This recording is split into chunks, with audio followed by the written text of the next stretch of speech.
Welcome to the Higher Ed Jobs Podcast, Ask the Expert Edition. I'm Andy Hibble, the Chief Operating Officer and one of the co-founders of Higher Ed Jobs. And I'm Kelly Sherwin, the Director of Editorial Strategy. Today we're happy to have Kathleen Hermacinski back with us. Kathleen is the Associate Vice President of Human Resources and Title IX Coordinator at Illinois Wesleyan University. She previously served as Director of Human Resources at Eureka College and is an active leader in Coupa HR, where she completed the Ignite program, and now serves as President-elect of the Illinois State Coupa HR Board. She also contributes to Higher Ed Jobs as a human resources expert and, as we know, a recurring podcast guest. Thank you, Kathleen, for coming back. Thanks, Kelly. I always love to be here and to support Higher Ed Jobs. So today's question is, when considering a new position, is it still common or advisable to reach out to someone who previously held that role? What are some best practices for doing so respectfully? What are some best practices for doing so respectfully, and how can candidates use this insight to better prepare for the interview or transition?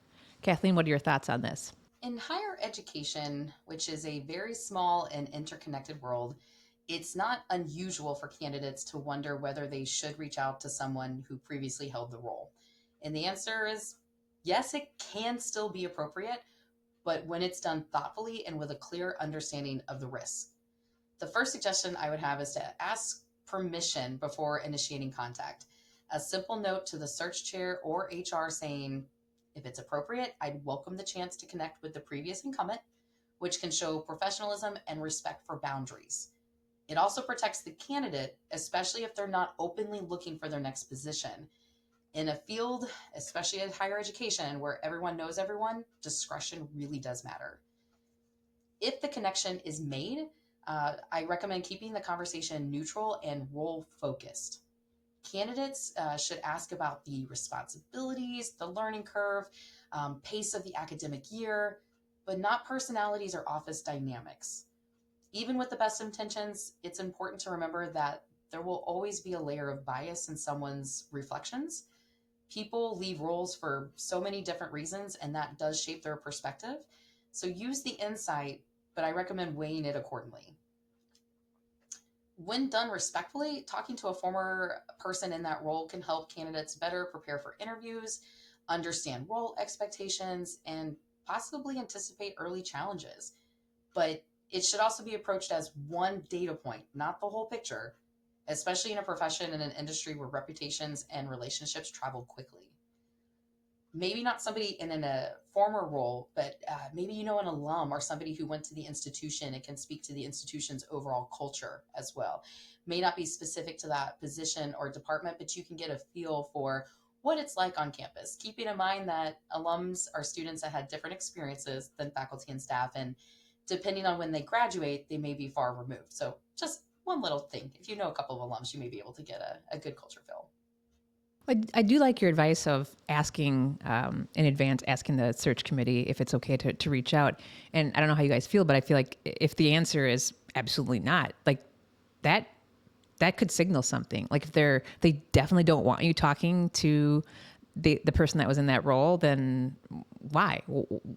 They're hiding something, or is there something more to it? So I don't know. Andy, you're looking at me like... I think when considering this, I think looking within yourself at your own implicit bias as to it is really, really important. You're imagining somebody who moved up, went on, had a good experience there, and is willing to share and give insightful information. But not every experience is that. And there may be legal reasons why this person can't even talk to you about it. There may be things where it wasn't a good fit for them, but it might be a good fit for you. The idea of one data point, I think, is amazingly important. Like, if you do it, I think, Kathleen, that is the perfect blueprint of it. I do think asking permission is important, although I have one exception to that rule. But I guess I would want to know and be in touch with my own implicit bias and really hoping for what is it that I think I'm going to gather from it. It's really, really hard. I'm not sure it's better information than what you're going to ascertain through a more thorough interviewing process of good questions and I think being attentive and present in evaluating the answers that you're being given from the people who are still within that culture, who you interview with. The one exception to the rule, and I'm just going to put this out there from my experience many, many years ago, is we're going to put 3 institutions out there. I took a job at Institution 1 that replaced another person, and let's just call it another person, and he went to Institution 2. And at Institution 3 is my wife, who was my girlfriend at the time, who interviewed at Institution 2, replacing that other person. And at that point, we all had relationships with each other. We all knew each other. We've all talked to each other. It's all after the fact. Nothing happened beforehand. I can tell you, I'm not telling my girlfriend or my wife that she needs to ask permission to talk to me about this. Like, if that's an easy one, but think about the relationship that may already exist in that small community. If you have that sort of relationship with somebody who is truly on the inside, I would have that conversation sooner rather than later. That should happen before the interview. So in that case, I think asking for permission is a really dangerous part. And if you're an institution and you're like, well, what do you mean? If you're shocked by that, then you haven't done your homework if you don't know that these two people have this sort of relationship.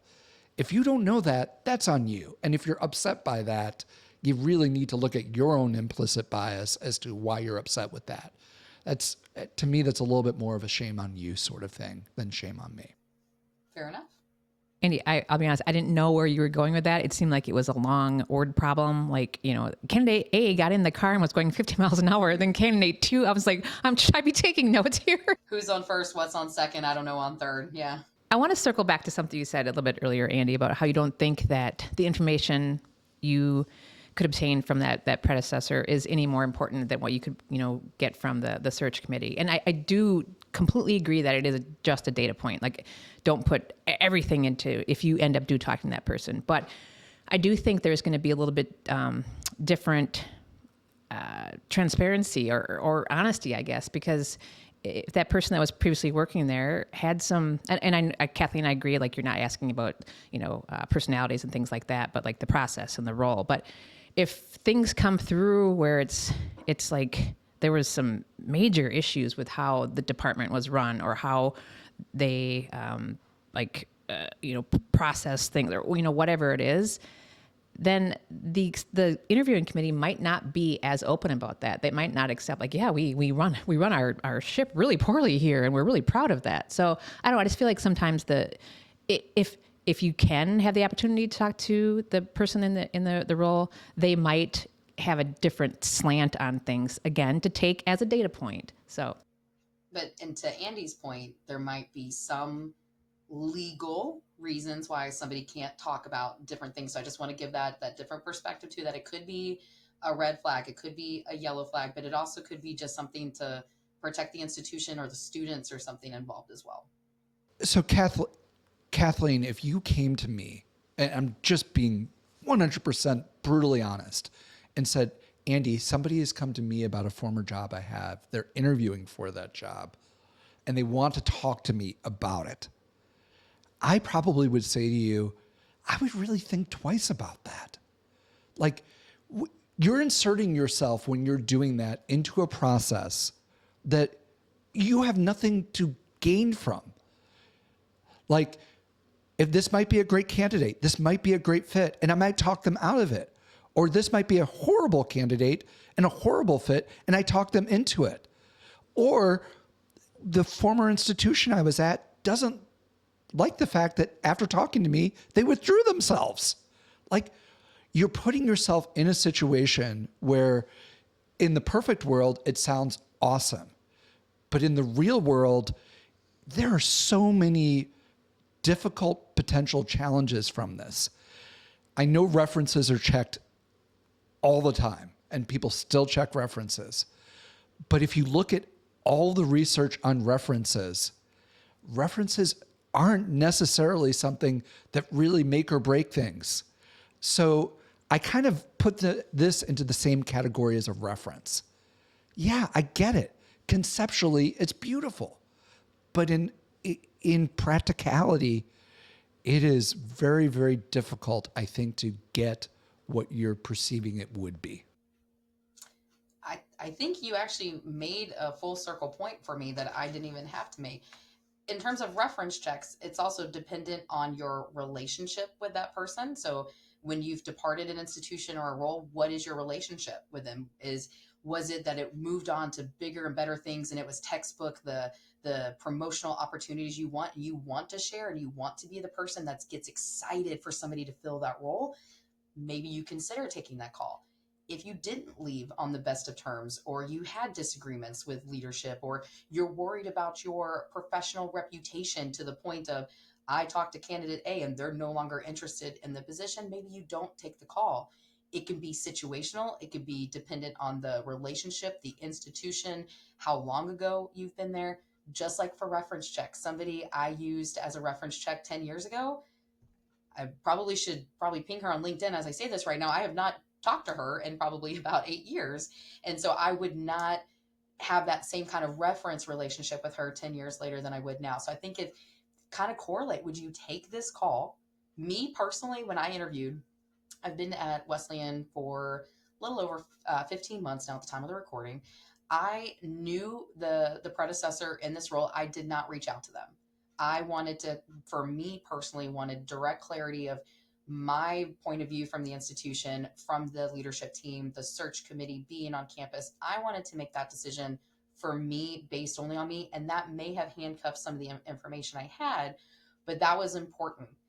After the fact, I did reach out and say, like, hey, if you have any tips or tricks or anything else like that, trying to connect to see if there was anything after the fact. That's just me personally, and maybe more what the trend we're seeing.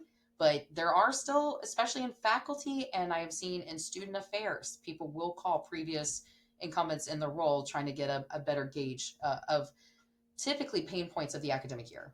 I would argue in that case, if you have a personal relationship with somebody who was your predecessor, they should be hearing that from you directly before they hear it from any place else. I think it's simple professionalism and courtesy at that point. So I get that. I get that seriously. Well, this has been a fun conversation. Thank you, Kathleen, for joining us today. Thank you, Kathleen, and thank you for listening. If you have questions for experts like Kathleen, please feel free to email us at podcast@higheredjobs.com or send us a direct message at X @higheredcareers. Thank you for listening, and we look forward to speaking again real soon.